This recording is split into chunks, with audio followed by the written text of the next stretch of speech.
Well, I see you dug up the original movie.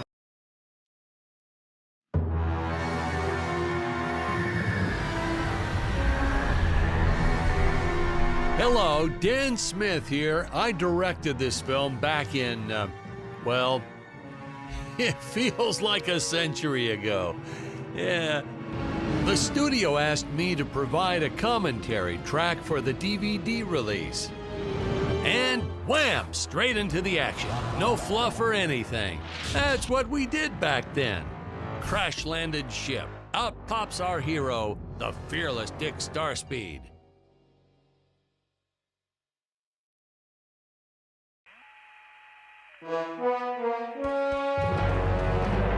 The ship's velocity reactor is damaged. I believe that I am stranded on an alien planet. Played, of course, by actor Jonathan Digby. Went on to some minor roles after this. Such a shame. I thought from day one this guy's got leading man written all over his face.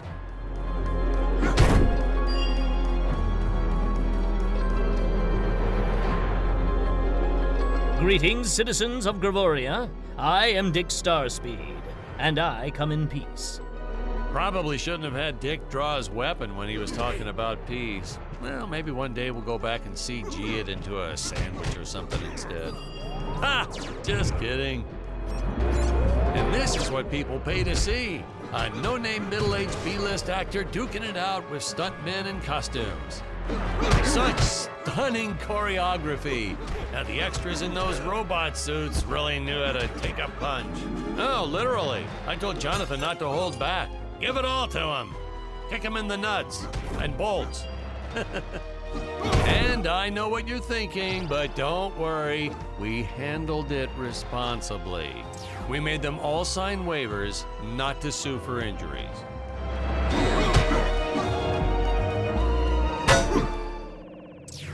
Holy smokes!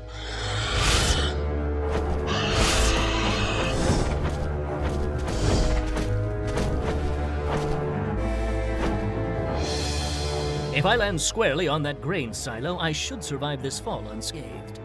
I shouldn't say this now, but you could actually see the strings if you squinted hard enough. A screenwriting trick from back in the old days. You put a grain silo or some haystacks down and it solves all your gravity-related problems. It appears some of my equipment was lost when my ship was shot down. But what luck!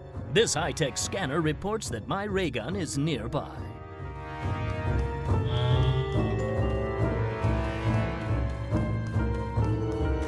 Ah, the dinosaurs! You just don't see quality stop motion like this anymore, do you?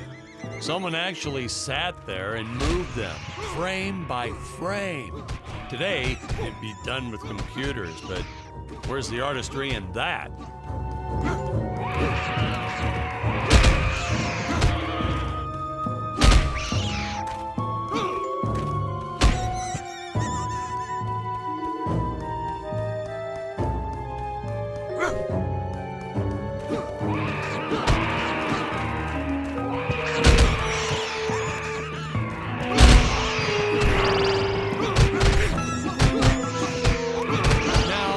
If the trees here look a little plastic, well, it's because they are. I took them from the set of my last film, Vampire Island 2. We got our fair share of nasty letters from scientists complaining about our portrayal of the dinosaurs. Was news to me. Apparently these stegosauruses weren't meat eaters. Must have preferred shellfish or something. Blah, how do they know? That's what I say.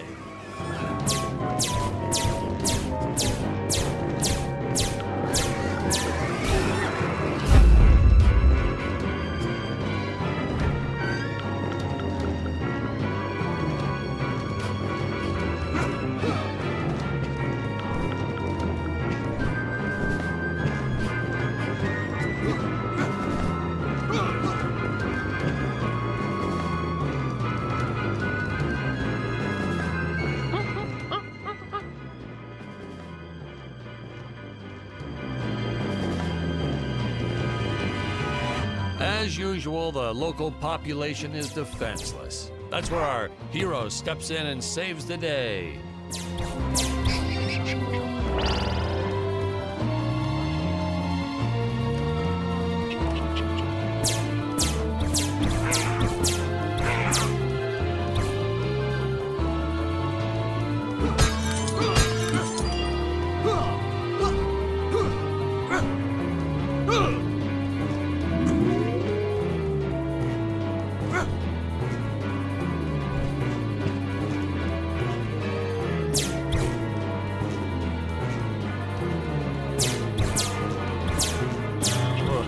We put Jonathan through a lot shooting this film.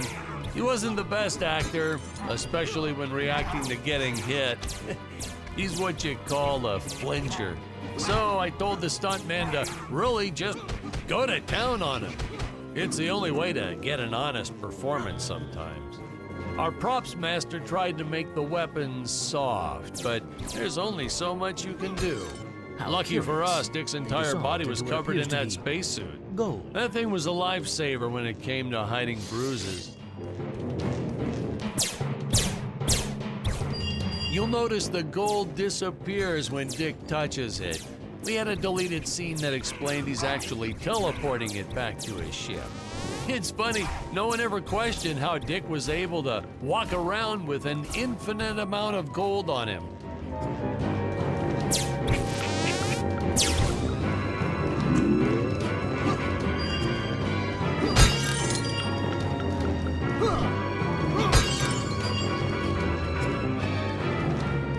We had to redo these shots.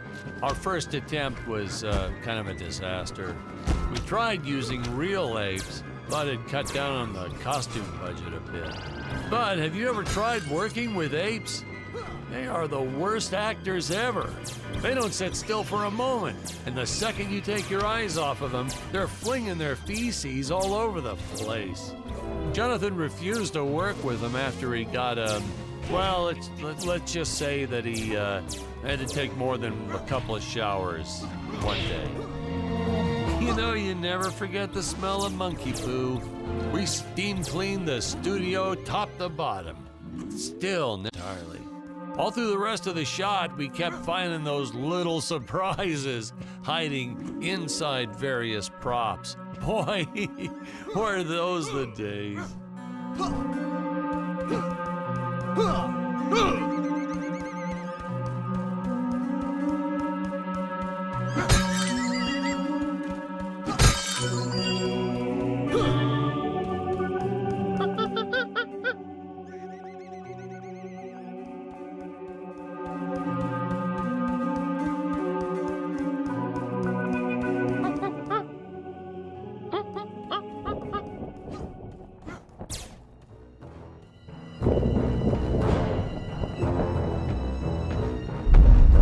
Some really top-notch stop-motion effects, huh? Unfortunately, we skimped on the Dick Starspeed puppet a little. The Earthman is not for you to eat, fiend! Oh, this was groundbreaking. We had the woman rescuing the man for once. We were really ahead of our time with this scene, but then again, I've always been rather progressive. The studio exec didn't seem to get why it was such a big deal, though. Sorry, we don't see this as anything unusual. Ha! Of course! It's unusual. A woman would never save the man. It just doesn't happen. Not in the movies, not in real life. I don't know why we didn't get more recognition for this scene. Well, I guess I was just a little too ahead of my time.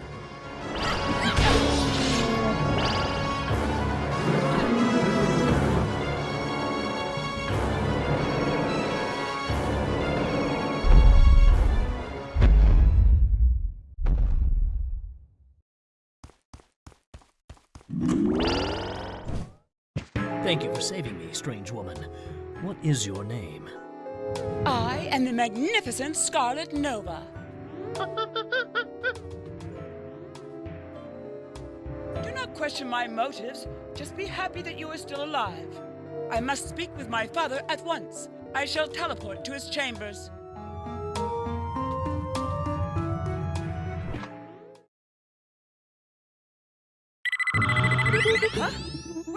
this place? This is not my father's chambers. You have disobeyed me for the final time, Scarlet. Enjoy an eternity in the Tower of Eternal Solitude. For all eternity! The old fool did not notice I am wearing my jetpack. Booster usage. Jump. Wait. Wait. Use booster. Survive deadly fall.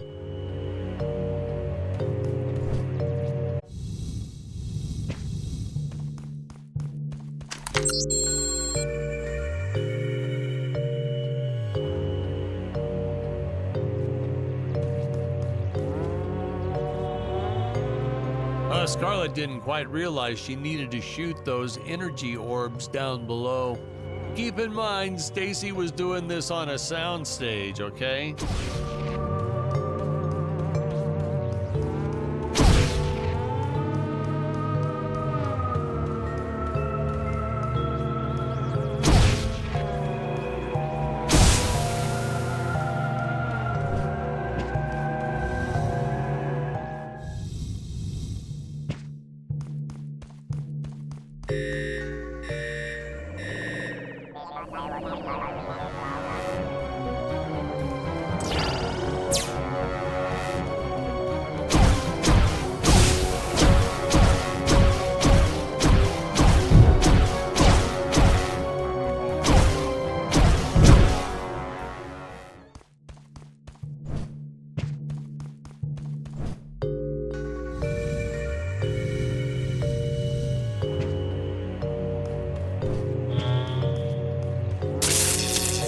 The energy imps.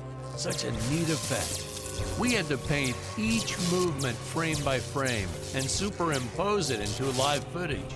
We were pulling all-nighters for weeks. Well, when I said we, I meant the artist. I'm pretty much useless if I don't get a solid 10 hours a night. But they were at it forever. They had to redo it all because I accidentally told them red instead of blue the first time. Artists. Curses! My father revoked my access to the teleport terminals. I shall only be able to utilize the ones I activate manually.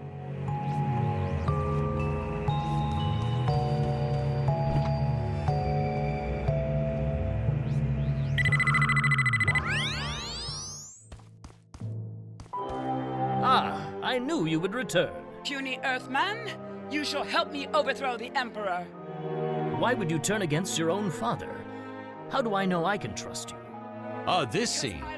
This is practically Shakespeare in outer space. Just as the entire planet does. And, huh? Patrick, what's wrong with the video? Sorry, sir. Technical problems. Darn it, we're missing some really good writing here. There. Sorry about that. Well, we just passed right by her big scene. Basically, they agree to work together, but one must stay behind in the sleep chamber at all times. Should I rewind? Never mind. I'll continue from here.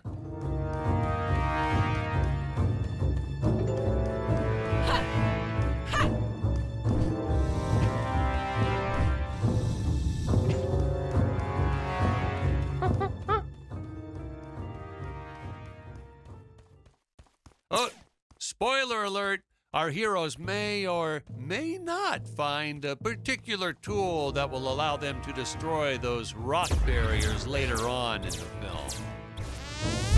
Right from the start, our budget was a little tight, even by standards back then. To make do, Tony shot a couple scenes in black and white. Originally, he intended to use it for flashbacks, but then I had to break it to him.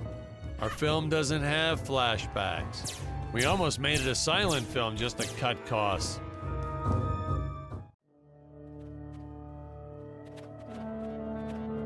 It would appear that now is the time for us to climb the deadly Tower of Monsters.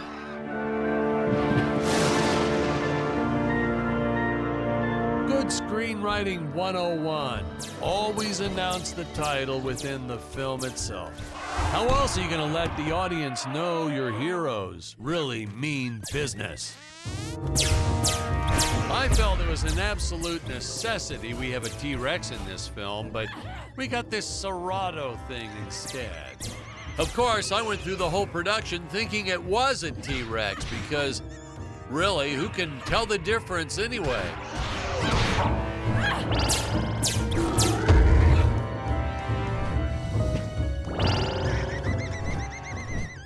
Now, that weapon, it's just an electric shaver, but you know, I bet you'd never guess it was, would you?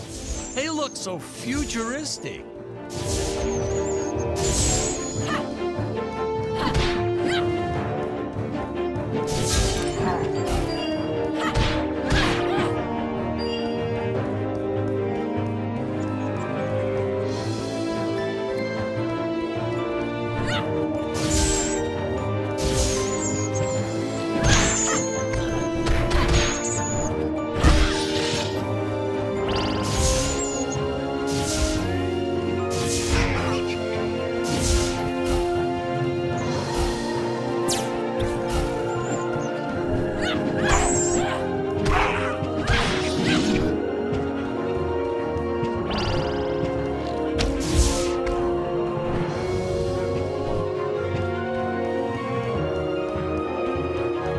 Made use of that one at some of our meetings with the studio.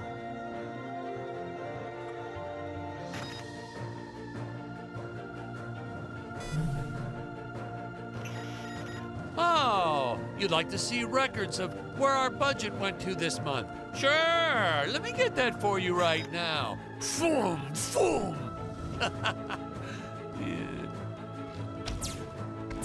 Unfortunately, those meetings ended in a much different way. I know a taxidermist who helped us out with these bat creatures for real cheap. He's not good. He's kind of sloppy if you want to know the truth. But that's the best part. A sloppy bat looks scarier. Oh, but you gotta sew up that sphincter. Just trust me on that one.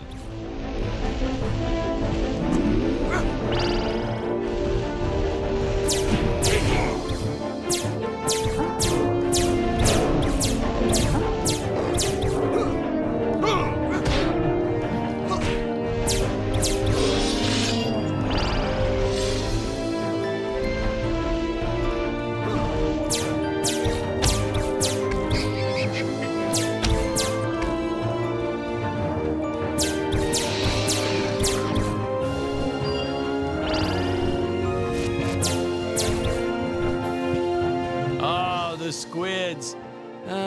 Some board member had these nephews who really wanted to be in the films.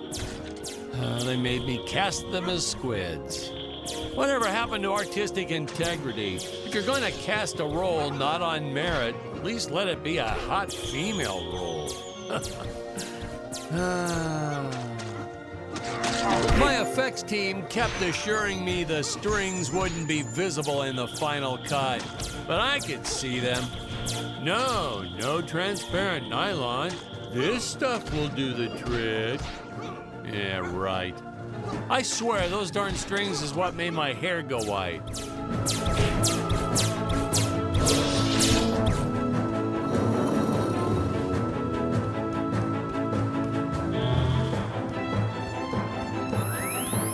Air teleport usage.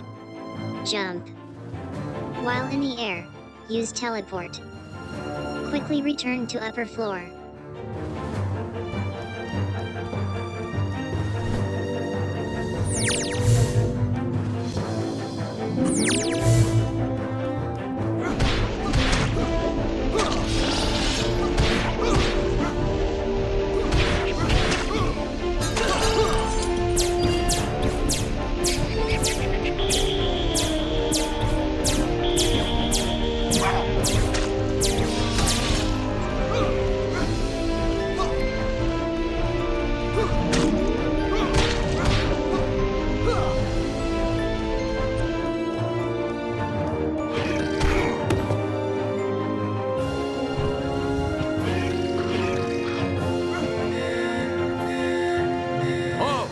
want to miss a single minute of this scene. The nuclear ants.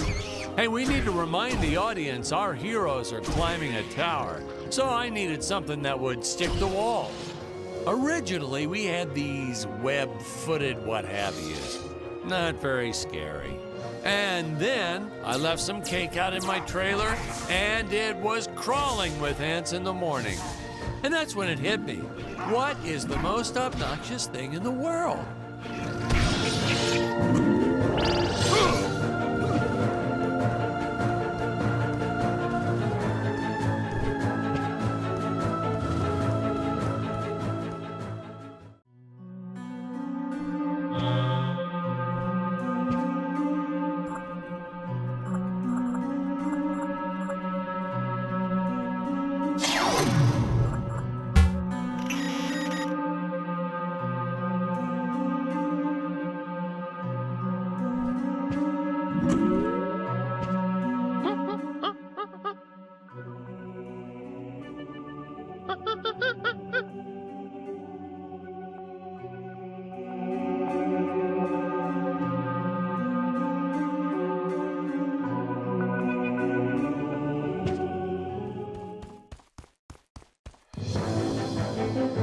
Oh no! This head belonged to my co-pilot robot. He was the most loyal companion in the galaxy. Dick. Malfunction. Dick. Malfunction. These Gravorians will pay dearly for this, my friend. Now, what's a space adventure film without a trusty robot sidekick, huh? Am I right? In the original draft, we had Dick and Scarlet team up with an alien from the planet's surface. You know the type, pointy ears, wise and emotionless. But then we came to our senses and realized that a giant tin can robot's way cooler. Besides, everybody was doing the alien thing back then. You know me, I'd rather be a trailblazer.